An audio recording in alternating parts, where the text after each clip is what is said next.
Hello and welcome back to the Nutrition and Life podcast. My name is Lisa, I'm your host, and today I have the pleasure of speaking with Nick Shaw, CEO and co-founder of RP Strength, IFBB Pro, host of the RP Strength podcast, and author of Fit for Success. Nick, welcome to the show. Hey, thanks so much for having me on. Great to be here. It's my absolute pleasure, and I'm really excited to talk about all things lifting and nutrition and so on. But before we do, I would love to hear a little bit more about you and how you got to where you are today. Yeah, so I have always been interested in lifting and fitness, going back to I probably started lifting when I was about 13 years old, something like that. I had a brother who's 4 years older than me, so saw him training for sports in high school and was like, oh, that's really cool. And so that's really how I first got it started. I was always interested in sports, in lifting, all things around, hey, how do you get better to be a better athlete, all that. And went to school at the University of Michigan, where I studied sports management and met at the time just another guy in the gym in the weight room at the college, University of Michigan, and that is Dr. Mike. So a lot of people know him. He's the face of our RP YouTube channel. So yeah, we met in the student weight room at the University of Michigan. We were both, for lack of a better term, we were both just a couple of meatheads. So we'd like to hopefully think a little bit more about lifting.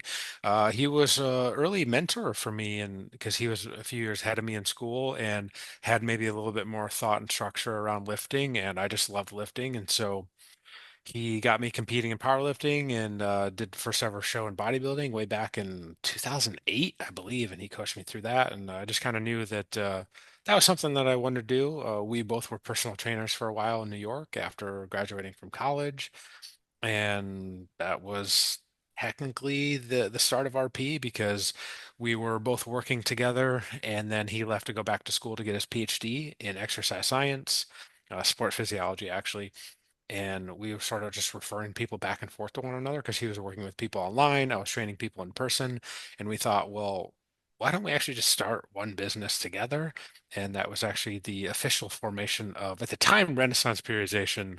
Realized, hey, no one can actually spell that or pronounce it or anything like that, including ourselves. So we switched it over to RP Strength. I mean, fairly recently, but kind of always went by that as well. So, yeah, that's kind of the TLDR, the short version. Awesome. And yeah, I love just all the information that you guys put out, whether that be some great lifting videos on YouTube Yeah. or educational things on your Instagram or your book for that matter as well. And yeah, there are so many avenues to take this conversation down to, but where I would love to start off with is something that I saw on your Instagram, and that was a post on the training differences for beginners versus advanced Yeah. lifters. Oh So boy. maybe you Yeah, can yeah. get a little bit into that, what that practically means. Yeah, it's really funny. I didn't think that was like a controversial post. And I actually have a guy, his name's Dylan. He's great. He like, helps make all the memes. And, that one just happened to be, I think, taken from a recent podcast that Dr. Mike and I had done on the RP one. And, apparently it like caught a bunch of flack out there from people that said you can't like train with higher reps. And I didn't even know that was a thing. And I was like, oh, it's really interesting. So we can maybe dive a little bit into that. But I guess if you're a beginner, I guess here's what it boils down to.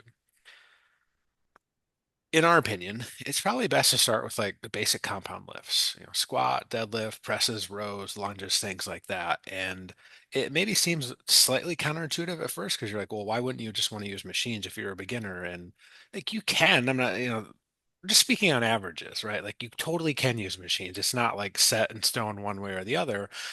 But if you're new to lifting and if you can teach someone the proper form and technique on the basic compounds, well, one, that's going to have tons of carryover just into normal everyday life. You can do set of 10 body weight squats, no assistance, anything like that. You're not going to have any problems getting up and down, moving around, going up and down stairs and all that, right? So there's tons of just carryover for normal people living everyday life, especially as you get a little bit older. So there's probably a good case to be made for that. Also, if you just know good form on those lifts, being able to execute machine lifts is going to be a lot easier. So that was one part of it. The other part was, if you are a beginner, it's probably a good idea to train, in like the 5 to 10 rep range because you're just not used to uh, And as you get more advanced, you can start to use a wider range of rep schemes because you're more advanced. If you take someone that's never really lifted before, is fairly new to it, and you start having them do like 15 to 20 reps, who knows if that's a good weight for them? They might not even understand like what reps in reserve is. If you tell them, hey, like stop a couple reps short of failure, they don't even know what that means. They're just like they just want to lift. And so if you use a moderate weight, something they could probably do for like 8 to 10 reps, that's probably a pretty good start. But as you get more advanced, you've been training for, over 5 years, something like that, the rep schemes that you use can become more complex and more complicated. So you could be someone that starts to train up in the 15, 20 plus rep range because you kind of know what that feels like. And it's not fun training in that high rep. Like it really hurts, it really burns a lot. And so if you take someone that's new to that, oh, they might have a really hard time with that. And it may just be like they're like, yo, you know what? Screw this. This isn't fun. This isn't pleasant. This hurts a lot. I'm not going to do it. So there's probably a little bit of merit to that as well.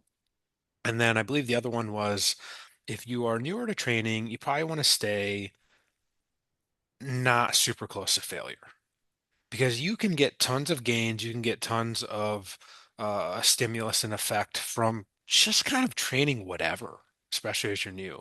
And then as you get a little bit more advanced, you need to dial things in a little bit more. So you'll typically start training closer to failure on average.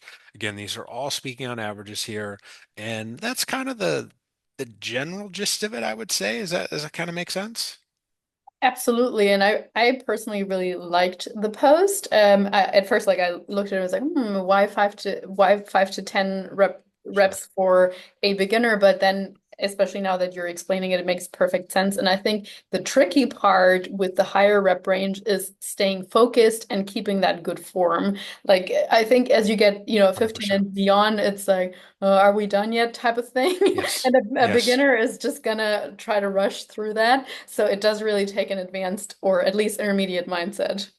100%. No, I'm glad that you said that because that's another huge part of it. Someone that's new to training, if they don't have really good form and technique, like you said, it starts to hurt.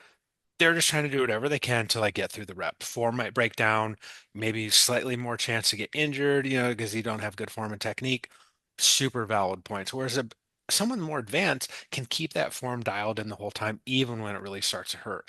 And I think to sort of provide some merit to, I think some of the, I guess, criticism of that post is like, well, if you're training in the higher rep ranges, like you don't really know if you're a couple reps from failure or not. I'm like, actually, I think that's totally true, which is, more as to why if you're new to training, you probably just want sort of a capped rep range. And you're like, hey, you're just going to train around 8 to 10 reps because it's a lot easier if you're at 10 to be like, okay, maybe I had one or two more. If you're at 25, you're like, I don't know, I could maybe do five more. But to be frank, it just hurts. It just really hurts. Like, I don't know if I had five, maybe I had 10 more. Who really knows? So there's probably a little bit more to that as like if you're newer, keep the reps on that lower range because it's just going to be a little bit easier to start to dial in, start to hone that. Like, hey, am I actually close to failure or what's going on? And then, like you said, failure is actually, at least how we would define it at RP, is like when your form starts to break down. Like, that's probably actually failure. And as you get more advanced, you're just, like you said, able to keep that good form throughout. Mm. And just one more thing on that post topic question in regards to the compounds versus more isolation lifts Mhm. for the advanced. What is your reasoning for more isolation work for the advanced trainee?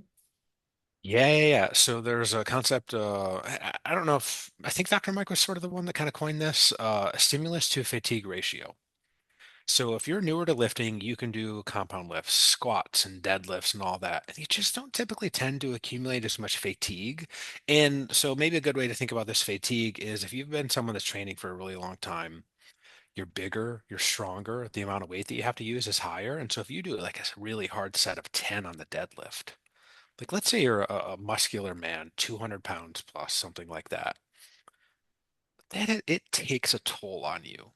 It just takes a toll on your body overall. Mentally, physically, you just kind of hurt after. It does not tend to be the case for those newer to lifting. And so as you get more advanced, there is a really good argument to be made that, like, let's say you're really wanting to stimulate your hamstrings. Okay, like you could do deadlifts, but it also is it's accumulating this huge fatigue cost. where you're using every muscle in your body, say, and it's like if you're more advanced, you're like, I really want to target my hamstrings. Maybe you just go and do like a leg curl. You don't get any of that additional cost. You're not working your traps, your arms, your glutes, your lower back, and all this stuff. And it takes a toll on you after a while, especially if you have to use really heavy weights to get an effect. And so there's a really good case to be made for as you get more advanced, you have the luxury and privilege of being able to use machines more because you want to kind of focus your efforts in a very targeted way to like that particular muscle without accumulating all that other excess fatigue from some of the compound lifts that comes with it. That makes a lot of sense to me, and I've personally fallen into that kind of regime by chance, more or less, because I started off with more free weights and yeah, compound lifts and so on, and almost used to kind of laughingly look at the machines. Oh yeah, they are inferior. Until I now, a couple of years or 3 years ago, started training in a Yeah. gym. Like, oh wow, this is amazing because I can actually give certain body parts a rest and just Yep. target other areas a lot more specifically. So Mhm. yeah, I really, really liked that aspect of it as well. Yeah, no, what you said, it sums it up in a nutshell right there. Like you can just be a lot more targeted with things without adding all that additional cost. And another post that I loved on your page basically just said, if you are inconsistent and you can't say something didn't work, and people listening will know that one of my favorite all-time words is consistency. But nonetheless, people often say, "Oh, this and that didn't work for me," or "This training program didn't work for me," and then you're like, "Well, were you consistent with it?" But yeah, I'm curious what inspired you to write that post. Yeah, yeah. Probably one of my favorite sayings all time is just consistency over perfection. So, I was actually able to pretty well-known speaker, John Acuff. I wasn't super familiar with him until, really recently, but I was able to listen to like a Zoom call that he did yesterday for an hour, and he was kind of alluding to this, where it's like doing the basics like isn't really sexy and it's really hard to kind of get people to be convinced that like that's what it actually takes. Like usually you need some like fancy complicated thing and then people are like, "Oh, okay." And what people really miss is the whole consistency component like you said. So if you're going to start a program, well, let's say a month later, you're like, no, that didn't really work for me. It's like, okay, well, is 1 month really enough time to even see if it worked? And then you have to dig a little bit deeper and you're like, okay, well, you were supposed to be lifting 3 times a week. How many times were you lifting? Like, oh, well, I had to miss, a couple here and there. And you're like, okay, well, now you're not, now you're not actually following the program. So how do you actually really know if you were actually going to get results from that? So again, that's just where because there's a whole lot of different ways to get results when it comes to nutrition and or training. And you could have a not very good program, but if you're really consistent with it, like you're going to get pretty good results over the long term. And so I think a lot of people just kind of miss that whole consistency component in general. And because this is a really interesting topic to dive into, I think is pretty related to it, is if you take someone that's not really used to fitness, they tend to when they jump in, when they do decide to get going, like they're all in. They're like, okay, great. I'm going to change everything. I'm doing everything. And so, like, that part's cool and I respect that. But you're like, let's take that. And instead of jumping in and going 100 miles an hour, and then 2 weeks later, you realize you can't do that because you tried to change so much stuff and you just fall off and then you're done basically forever. Like, okay, let's take that energy that you have when you're first starting out here, which is great energy to have. Like, you're excited to get results and all that, let's just start to do some little stuff and that's where the consistency comes in, right? Because it's not, you don't have to go all in and change every single thing and everything, every little aspect of your life around fitness has to be perfect. It's like, no, no, no, no, that's probably not the right approach because no one can sustain that. It's like, let's change these couple things and you're like 80% of the way there. This other 20%, all right, life happens, no one's perfect, cool. But if you can perform it at that like 80% level, but you can keep doing it for months and years, like you're way better off. And a lot of times people miss that. I don't know. It's because maybe like our culture and all that, people just want really fast results. And unfortunately, that's not how it works. So if you can channel some of that energy into just try to be consistent over months and years, you're probably gonna be way better off. Yeah, and I think that's probably also the only way that we can really achieve longevity with it as well, Totally. which I'm sure is most people's goals as well to keep lifting or at least being fit Yep. until they're in their 70s or 80s Yep. even. Because I think the research is quite clear on the fact that if we get injured certain times or we just have like half a year where we don't do anything and the Yep. muscles atrophy, that's way worse than if we Yep. consistently go twice per week and dial it down a bit more.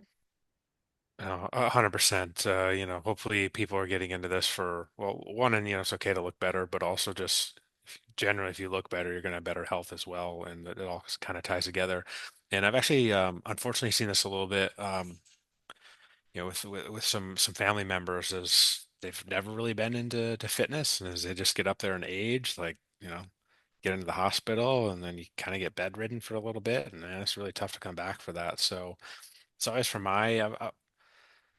the more proactive you can be with stuff, it's a lot better than being reactive. And so a lot of times people have some like bad health outcome, which kind of forces them into action. And it's being reactive. And you're like, well, let's flip that around. And maybe if we just started being proactive and you can still be in very good shape from lifting like twice a week. It doesn't have to be the 6 times a week, 1 hour. It's like 30-minute workout a couple times a week. Like you're still going to get a lot of bang for the buck there. And man, I would really love to see more people do that. It's just really hard to convince people to get going.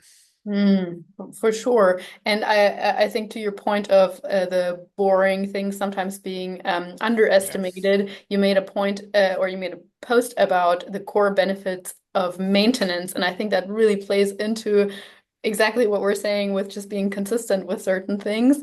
But nonetheless, yeah, when it comes to nutrition or so, can you elaborate on why you think maintenance period is actually really, really Yeah. important and beneficial? Yeah. So, there's a lot of ways, like we said earlier, to get results, and there's tons of diets that'll get you results. And you can lose weight. Um, like losing weight's not hard, really. Keeping weight off and, losing fat, right, versus just losing weight is a little bit different, a little bit trickier. But where a lot of people miss the mark when it comes to nutrition programs is they're only focused on getting from X to Y. They're like, I just want to lose 20 pounds. And they do that kind of through whatever means possible. And it's like, great, now I reach this goal. Cool. Now what do I do? And a lot of programs out there are like, sorry, we just tell you how to lose weight. You're like, okay, but now what do I do? So again, there's like sort of missing the healthy habits along the way. And then once you finally get there, you just kind of revert back to where you were. It's not so great. So the idea would just be to take it a little bit slower, right? That consistency approach. And then you're hopefully developing some good habits along the way. And then once you're able to lose that weight, you've now built some of those good habits. And then you're able to maintain your end weight a lot easier because you kind of have a program or a plan in place. So most of the time, programs don't have any plan. It's just like, oh, you lost the weight. Cool. Congratulations. Who knows what? But it's like, no, no, no, no. You want to help people along the way, get to where they want to go. And then it's like, great. Now you're here. Well, the diet doesn't really end. It goes a little bit longer because we want to maintain that. And then, of course, part of maintenance is you can relax a little bit. You should be eating a little bit more. You don't have to be as rigid. Um, Generally, when you do all that stuff, it helps reduce like the mental diet fatigue. So when you're dieting, especially in fat loss, especially if it gets really hard, it's just really hard. It's really hard mentally. Maybe it's a little bit easier now with some like GLP medicines that can help sort of reduce that hunger. But again, some people use that, some people don't. So the diet fatigue just from the mental side is a very real thing. And so you want to ease up and do that, and that'll help bring that diet fatigue down when you start to maintain for a while. And yeah, it sort of gives again, this isn't like metabolic damage or anything like that, but as you diet, metabolism slows down. It's just a natural human thing where it's like, oh, you're eating less. Hey, do you remember that time we almost starved like thousands of years ago? Let's pump the brakes here. There's also some really interesting research that if you watch the RP YouTube channel, Eric Trexler, who is a researcher here at Duke University, went up and hung out with him because I live in North Carolina as well. Yeah, not too long ago, I went up and hung out with him for the day, and just basically the body is really, really good at adapting.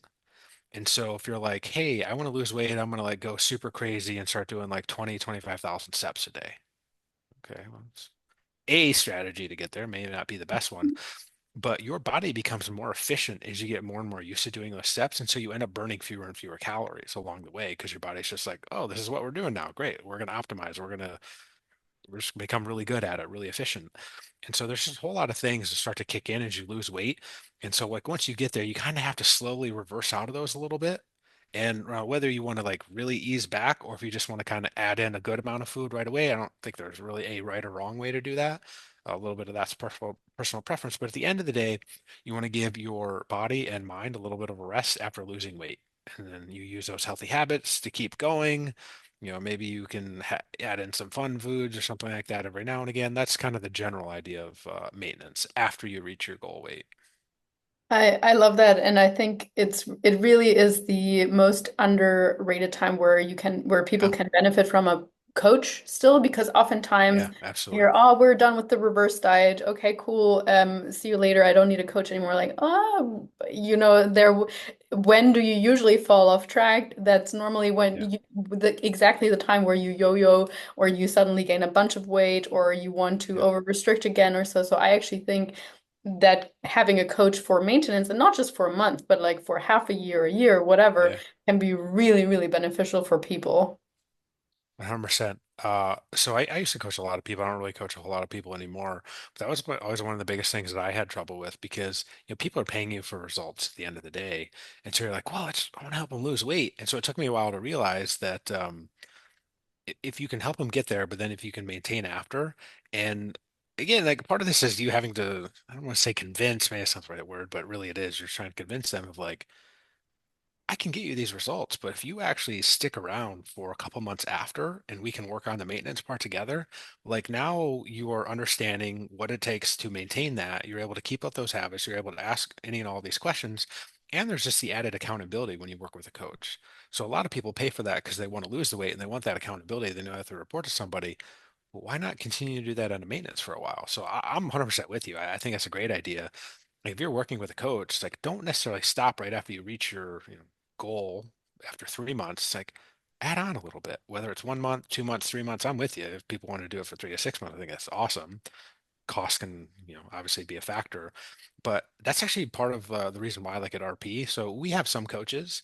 We got like 15 coaches that work with folks, but also, not everyone can afford coaching. And so it's like, even if you worked with a coach for a while and then like took what you learned and then transitioned into an app that can help you with some of that accountability and like you have to track, you have to log things. Oh, there's a very good case to be made for that as well. Definitely, like not breaking your streak, and like you said, like Yeah, entering something somewhere. And maintenance, I think, is such a wonderful period to focus on other things. So like, for absolutely. example, your lifts are probably going to be better, or focusing on sleep or your hormones, or like there Yep. is still a lot to be done with a coach or without a coach as well. But yeah, I'm curious because I think in your book, Fit for Success, you speak about all kinds of things, of course, also more specifically when it comes to fat loss for all kinds of people. But what inspired you to write the book, first of all? Yeah, so the book came out in 2020. I was actually just talking to someone before this call. Coming up next month, my wife was diagnosed with breast cancer in January of 2020, which is 5 years ago. Seems crazy. It seems like it just happened, I don't know, not that long ago. So the fact that the whole COVID year was 5 years ago, coming up really soon is totally crazy.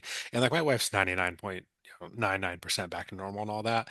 But so she had that. We had two small kids. Uh, we had to start homeschooling them. My wife was going through chemo and all that. It's just like we had all this crap going on in 2020, and I had been reading a bunch, and I had sort of been thinking about like, well, what are the things that really make people successful and stand out? And I was able to work with a bunch of high-level athletes, and then just reading a bunch and kind of tying the overall themes together. I was like, wow, this is really interesting. And then 2020 happened. My wife's going through all that. COVID's happening. Our kids are homeschooled. Like, it's just pure chaos. And I was like, oh, let's actually put some of this stuff into practice and see if it worked. And so that was really like the root cause of writing the book. Also, we were quarantined because this is if we go back in time, it's like March of 2020 now, and like no one knew what in the world was going on with COVID. Like people were, my wife's going through treatment, so we had to be extra super cautious as well. So I knew I literally wasn't going anywhere for months, and I'm like, well, I need something to do. I'm gonna maybe write a book. because I had sort of a rough outline in my head, put it all out on paper, started writing.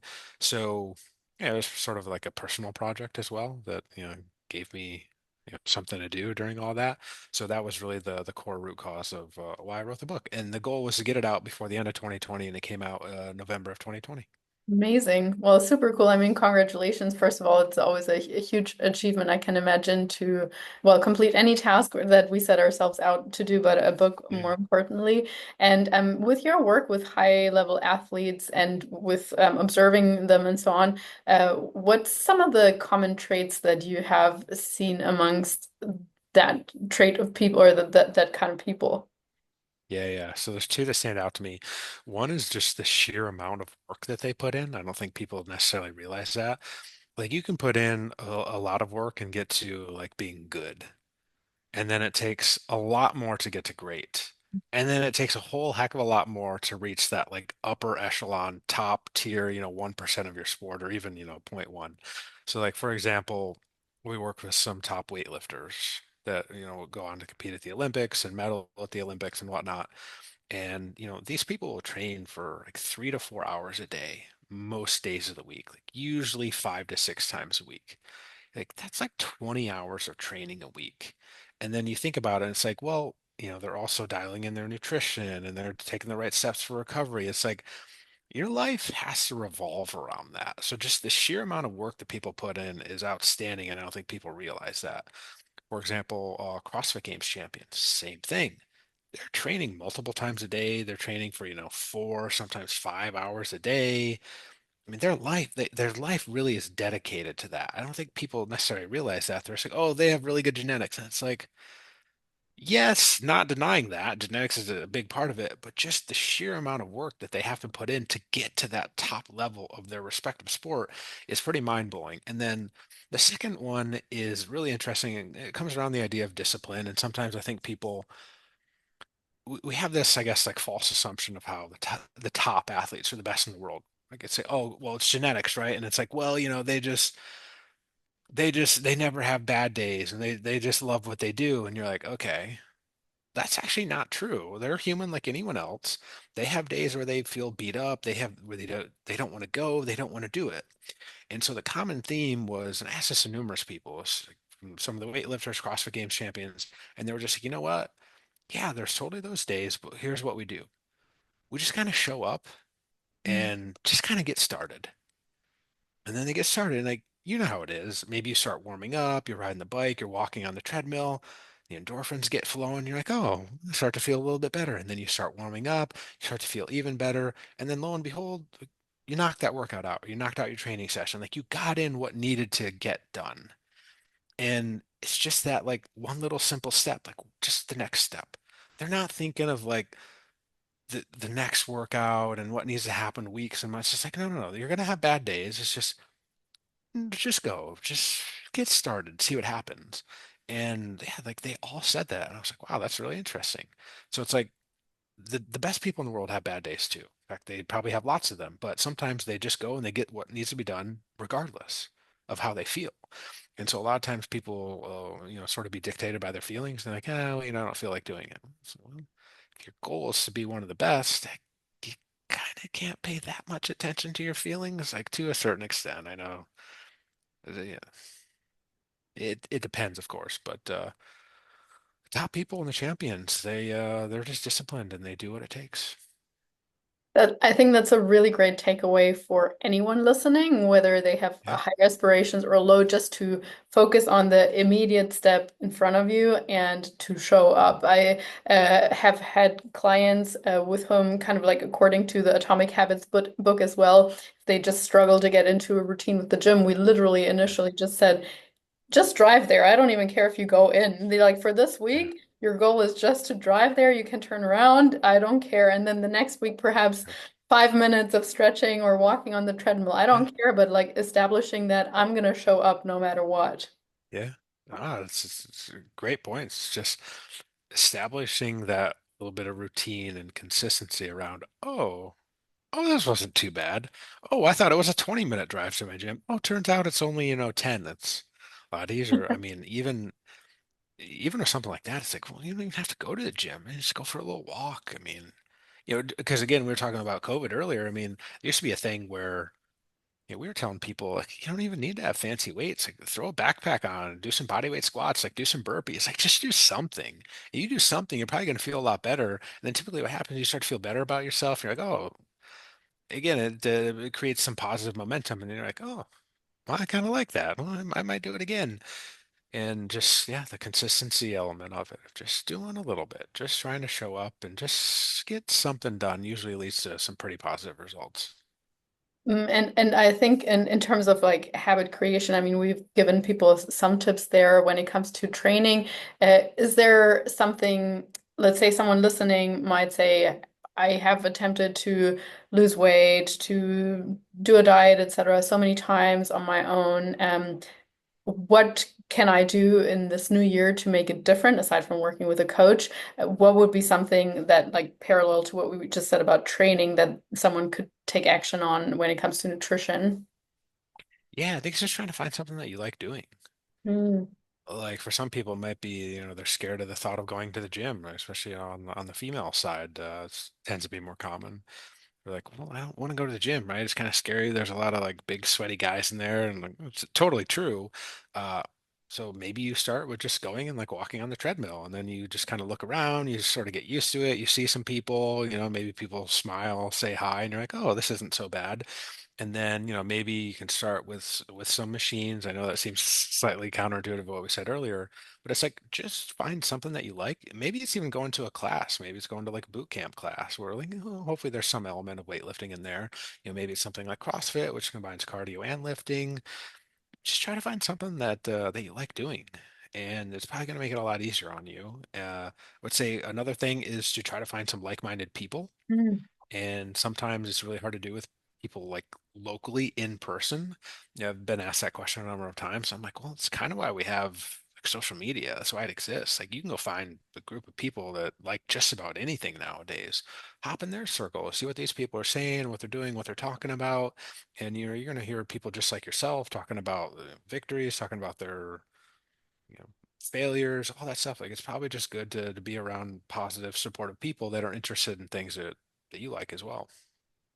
Yeah, I think that's such an undervalued point as well. Like, I don't know the exact quote, but if you want to adapt a new habit, going somewhere where that desired habit is the norm or is Yeah, what everyone is striving for, makes it so much easier than being surrounded by your friends that drink a bunch on the weekend and that totally. criticize you for trying to lose some weight. And yeah, I Mhm. think that's a really, really great recommendation to look for that community aspect, really. And I think at RP Strength, that's probably one of your guys' goals as well, to like have people identify themselves as, hey, we're part of this. Yeah, yeah, totally.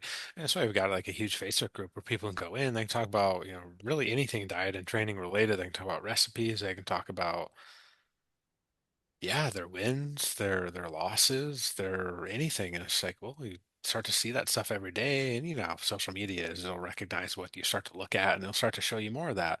And then all of a sudden, like it just seems like that's the only thing you're seeing. You're like, oh, this is cool. Like, oh man, it's like seems like everyone's into this. And it's like, well, yeah, because that's what social media is feeding you, but yeah, it's probably gonna help. Yeah, and having people around you that are further along in the journey, I think that Sure. helps with anything. If you're a coach listening to this, if you are someone who's new to training or whatever, it doesn't matter. Having those that are a little bit Absolutely. further ahead in the journey can always be helpful. And I think one thing I have learned and seen firsthand in this industry is that people are so happy to help. Like sometimes you Yeah. just have to speak out and be like, "Hey, I'm Yeah, struggling yeah, with this lift," or hey, is anyone else experiencing that? And then 10 hands go up and everyone's like, well, I thought I was the only one. That's so cool that yeah. you feel the same way. Absolutely. Yeah, yeah, yeah. It's okay to be a little vulnerable, especially around people that are like-minded, because yeah, that is so if we go back to the example where someone's scared to go to the gym and go into the big scary weight room, a lot of times those people are really nice, and sometimes those scary looking people are sometimes the nicest folks out there, and they're like, oh hey, I'd love to show you around, or like, oh hey, if they ask you a question on form or technique, you'd be like, oh, like, hey, you're doing a really good job, like, hey, maybe here's one little thing you could tweak. And but again, I get it. It's scary if I walked into something that I didn't know anything about. I don't know, like a mechanic class. Like I'd be scared to ask questions too. So like I get it, but hopefully, people listening can yeah, just try to knock down some of those barriers, I guess, and don't be afraid to ask some questions. For sure. And Yannick, as we're recording this towards the end of the year, people are not going to listen to it until the beginning of the year, but nonetheless, I'm really curious to hear what you're excited about in 2025 personally, but also for RP Strength. Yeah, so for RP, we have some like big app updates coming, especially to our diet app. So kind of, I would say basically a complete overhaul. Right now, it's a little bit more rigid. You kind of have to use it more as like a planning tool. It's not really like a logger, it's not like a food tracker. And this will give people a lot more flexibility around that. So you can just be more flexible. And, we know real life happens and people want to change stuff, move stuff around, move some macros around, sub one thing for another. Like, just give people more flexibility. Um, just more and more updates on the RP Hypertrophy app. So it's an app I use literally every single day of my life. I love it. Just continue to make that better. That's what I'm super excited about. Continued content on YouTube. It's a big area of focus for us. So Dr. Michael keep putting out tons of content there. Uh, Personal side. Probably some trips with with my family and yeah, just trying to hang out with my family a little bit more, not just like my immediate family, wife and kids, but maybe try to see my parents a little bit more and hopefully my wife and I went on a trip to Italy last year, so hopefully we can go on some other like fun trip, something like that. Maybe not as big as going to Italy, but do something. Awesome. That sounds like you have an amazing year ahead of you. And yeah, I mean, I love hearing Knock that on wood. that RP Strength is continuing to, well, be consistent with everything that you guys are Exactly. doing, but also be consistent with keeping up with the times and making sure that you are always providing the best possible service for your clients. So I love it. Yeah, yeah. Absolutely. No, you're absolutely right. It comes down to the consistency part. So once you find stuff that works, Mhm. just try to keep doing it. And that's no real secret there. But if you can keep doing that over the long term, not just days and weeks, but months and years, you'll probably be pretty well off.